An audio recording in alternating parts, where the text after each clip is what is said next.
Today we're going to walk through the Google presentation on construction. There's a quiz that goes along with this screencast, and that will also be posted in Schoology, so pay attention. Feel free to take notes, and at the end you'll have those to help you in the quiz.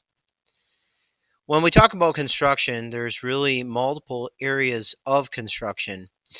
There's residential construction, which consists of single family homes, which would be obviously where one family lives, or multiple family homes. Examples of a multiple family residential construction would be an apartment building, or a townhouse, or a duplex. Another type of construction is commercial. A commercial type of construction could be a store, a movie theater, or some type of restaurant. Industrial construction. NEW Plastics and Salmons, both businesses in town where things are created. That is an industrial type of construction. There are public buildings, and that's classified as its own type of construction. Those include libraries, schools, and courthouses. Religious types of construction, churches, synagogues, any type where certain religions go to worship, and civil structures, which include bridges, highways, overpasses. So those are the various types of construction. We're primarily going to focus on residential construction in this unit. When we talk about building a home, there are a number of steps in that process. This PowerPoint is going to walk us through all of these steps. They start with preparing to build, preparing the site, setting up the foundation, building the framework, enclosing the structure, otherwise sometimes known as the building envelope, and installing the utilities, finishing the interior, and finishing the site. For the most part, things happen in this order. Sometimes certain steps may be switched around depending on when certain contractors are available. Preparing to build consists of identifying the need for the structure. How many bedrooms are you going to need? How many bathrooms are you going to need? What is the total square footage that you're looking at? What are the common area requirements? Does your family plan to entertain? Do you have people over? How big is your family? How many bedrooms are you going to need? What's your budget?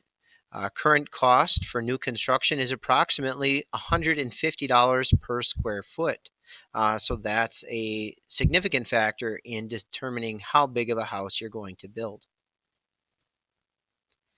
What you see now is a lot plan or plot plan. This would be submitted to the local building authority, and it shows them where the house is going to be located on the lot.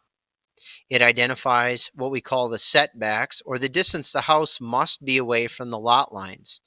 Now, this plot map shows a sidewalk here, so we're probably in the city. It shows the streets on each side, so we know we have a corner lot. They've identified where the driveway is going to approach the house. We have what we call elevations. So the floor elevation of the house is at 224.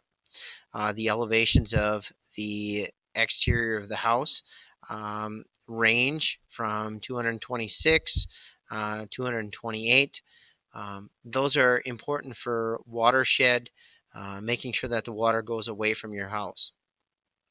There's different requirements in different municipalities, but this would be required before you could even get a building permit. Here you have an example of a floor plan. There's lots of information listed on the floor plan. Rooms are dimensioned, doors and windows are located. This is one step. It doesn't have the mechanicals, so like where the light fixtures and the outlets are going to be placed. But this gives us a basic idea of what the house is going to look like, the size of the rooms, the layout of the rooms. You can notice it's significantly more detailed than the plot plan. But again, still a little vague as far as the details are concerned. This is something that your builder, architect, or contractor would work with the homeowner to develop. Many times the floor plans are revised several times until the homeowner finds something that they like and that the builder can help them accommodate.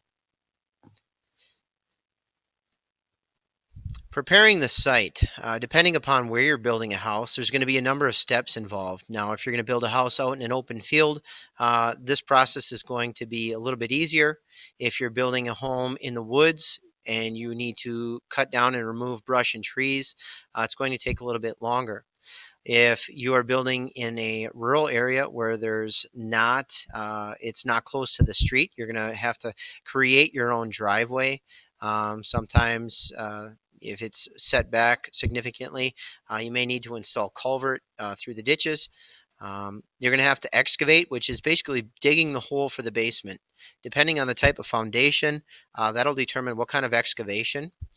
Drilling a well, if you're not living in the city and the city does not provide water, you need to drill a well, which is where that home pulls its water source from, and install some kind of a waste treatment.